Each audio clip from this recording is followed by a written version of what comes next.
তো এখানে আমি আলু সিদ্ধ বসিয়ে দিয়েছি আর এটা ঢেকে দিলাম। আর এখানে আমি আইসক্রিম খাচ্ছি। এই আইসক্রিমগুলো আমরা ছোটবেলায় খেতাম। এই 5 টাকার আইসক্রিমটা কিন্তু অনেক মজা। তো এখানে আমি আটাগুলোকে ডলতেছি। এটাকে আমাদের বাসায় বলে রুটির কাই করা। তোমাদের বাসায় কি বলে অবশ্যই কমেন্টে জানাবো। আমার কাই বানানো শেষ। আর এখানে আমি দেখতেছিলাম আলু সিদ্ধ এই যে মেয়েদের প্রতিদিনের কান্নার জিনিস। তো এটাকে এখন আমি ইচ্ছা মতো এখানে মানে কি এক অবস্থা।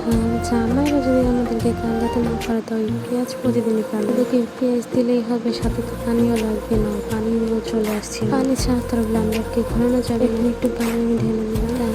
টানা এই হলো আমার পেঁয়াজ ব্লান্ডার করা। এটাকে এখন আমি বাটিতে ঢেলে নেবো। বাটিতে ঢালিয়ে ইচ্ছা মতো এখন আমি রান্না করবো।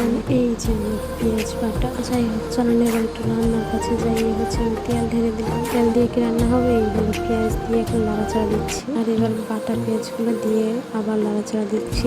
এখানে আবার দিয়ে দিলাম আদা বাটা। এখানে আমি ব্লান্ডারের বাটি দিয়ে পানি ঢেলে দিলাম। তো এখানে এখন আমি হলুদের গুঁড়ো আর মরিচের গুঁড়ো দিয়ে দিলাম। তখন ধরে আমার ভিডিও দেখে আমার কথার আগামাতে কিছুই কেউ বুঝতে পারতেছিলেন না, তাই না? বুঝতেছিলেন যে আমি পাগলের মতো পাগলা রেসিপি বানাইতেছি। আর না, আমিও পাগলের নিয়ে আমার রেসিপিও পাগল হয়নি। আজকে বানাচ্ছি লুচি আলুর দম। আর এখানে আমি আলুর দমের লবণটা দিয়ে দিলাম। বাট এখানে সব কিছুর মধ্যে একটা মিস্টেক হয়ে যায়, সেই জন্য আমি চুলার আঁচটা কমিয়ে রেখে চলে যাই এই লাল লাল জিনিসটাকে আনতে, মানে টমেটোটা কেটে আনতে। মানে এত পরিমাণে কথা বলি আমি, এত কথা বলতে বলতে টমেটোর কথা ভুলেই গেছিলাম। তো যাই হোক এখানে আমি টমেটোটাকে ঢেকে দিলাম। এখানে অবস্থা নাড়াচাড়া দিয়ে আলুগুলোর কি অবস্থা করছি, আলুগুলো এখন চিল্লায় রান্না করতেছি। তো যাই হোক এখানে আমি ঝোল দিয়ে দিলাম। আর এখানে আপনাদেরকে একটা ম্যাজিক দেখাই।